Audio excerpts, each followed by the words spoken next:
when cities evolve, visionary leaders are not caught unprepared. The preparedness and forward thinking of Lagos State Government under the leadership of Governor Babajide Sanwo-Olu attests to this. Governor Babajide Sanwo-Olu's led government heralded its commitment to transform the state into an innovative, inclusive, and prosperous city that leverages the appropriate governance to empower its people to thrive, adapt, and grow sustainably when it launched Lagos Resilience Strategy in 2020. How will Lagos be resilient today, and how will Lagos be resilient in the future? We need to begin to plan. And why is this document so strategic? It is our belief that efficient implementation of the strategy will enable us build a greater Lagos of our collective dreams, a Lagos that is safe, sustainable, and inclusive. If the potency of a solution lies in its content, then what is the makeup of Lagos Resilience Strategy? So the Lagos Resilience Strategy has 3 pillars: efficient city, enterprise city, and inclusive city. Under the efficient city, the vision is to ensure that Lagos State builds the critical infrastructure and provides services that are needed for citizens today and in the future. And under this, we have 3 goals. The first is to ensure that we have a robust multimodal and distributed transportation system in the state. The second is around improving access to clean water and sanitation. The third is around ensuring that there's provision of affordable and reliable energy. And the last is around ensuring efficient land use planning. Like scientists devise theories in the laboratories, there's a think tank to Lagos Resilience Strategy's planning, implementation, and evaluation. Apart from the think tank, it is encouraging to mention that stakeholders' involvement in this journey has been quite robust. To ensure full implementation of the initiatives in the strategy, one of the first things that we did was to sensitize all MDAs in the state on the content of the strategy, the goals, the pillars, and the roles that each MDA had to play to ensure that we imbibe a resilience culture in the planning of states, projects, programs, and policies. The purpose of this session is to make you understand the concept of resilience and make you understand that you are a key stakeholder as in this resilience building. You must go through us, or you must allow DPD to know about it so that we work together from the beginning. It is not when you get to the implementation stage, you now let us know. You can, why not? But then we must know about it so that we can track it. Data analysis. After the collection of data, you have to analyze the data and you must present the data. And that's what we call data visualization. There's a policy. From your policy, you are coming out with a plan. It's not rocket science. We have our tools that we use to be able to help budgets to be more efficient. So we work basically more on the long term and the medium term. And what we are doing today is to be able to figure out their execution sequences as it has to do keeping Lagos as a top resilience city. For effective implementation, Lagos State Resilience Office embarked on different sensitization, reviewing and training programs. Among these was the 2-day sensitization program on resilience strategy for local government and local council development areas, where council managers were engaged on the state's resilience strategy. Even Lagos State Head of Service, Mr. Hakim Muri-Okunwola, reiterated the need for senior government officials to keep abreast of emerging trends in global resilience.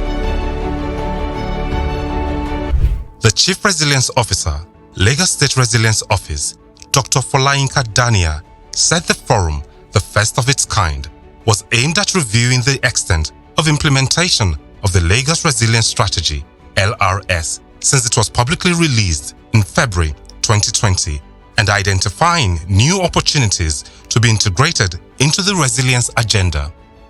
And finally on the program, the Lagos State Government has begun the process of reviewing its resilience strategy implementation, which was launched 2 years ago. Now, the Lagos Resilience Office met with stakeholders in the public and private sector to discuss the outcomes and impacts of the project and, of course, programs that have been implemented across the state. Today we'll be looking at what government has done. And I'm sure if you look to your right, look to your left, you realize that this is not a government forum. This is a people's forum because we have people from various sectors here today. So we're involving communities, businesses, academia, religious leaders, market women, people living with disabilities, various strata of the society at large, and to really get what their perceptions are around the implementation of the goals that have been stated in the strategy. So we'd like to familiarize yourself with what it is that we said we will do, and Professor Lawanson will be doing some of that. And then, as a resident of Lagos, tell us how well we are doing. These are some of the issues that we're looking at. How do we enhance mobility of people so that people can get around the city easier? Generally, maybe within the state or areas that the food is coming from, and then all of a sudden there's a major disaster, flooding, that erodes all the crops that are expected.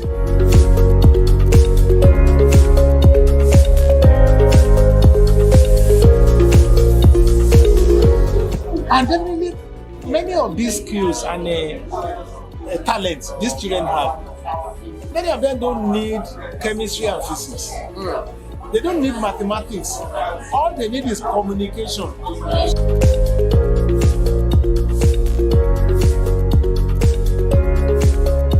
Other speakers highlight what the government has put in place to enhance teaching and learning as well as sustainable food sector. In education, when the pandemic happened, all schools were locked and people were not allowed to go to work. So that did not disturb us in education in Lagos.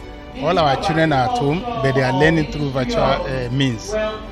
I could see that the Lagos State government clearly understands some of the issues regarding food shortages and also the need to also build up resilience. Just I think about 2 Saturdays ago, there was the launch of the Food Security Hub Center. Community representatives also have their stories to tell as regards the resilience strategy implementation. Government has been able to reach out to some of the slum communities. In the area of education, they talked about leave no one behind. Leave no one behind simply means children from 3 years and above being in school, that's catching them young. And they made it so easy that when you're putting your children there, it's free. Residents are advised to pay their tax to have access to more initiatives and infrastructure development.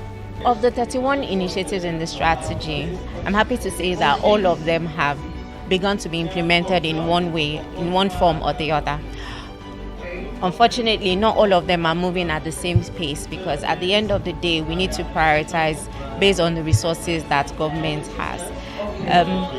We're still asking people to pay their taxes because right now our tax revenue to GDP is still low. It's just about 2%. And if we're serious about development in Lagos, it needs to be about 15%. So please pay your tax, as in if you are not yet doing so.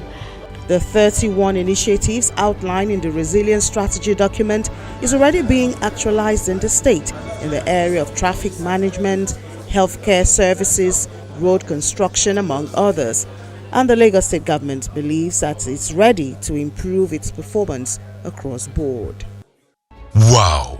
More so, there's a room that is never filled. It is the room for improvement. Also, there's an adage that says, a strand of broom is not as effective as a bunch. Lagos State Resilience Office is soliciting your support, collaboration, and partnership.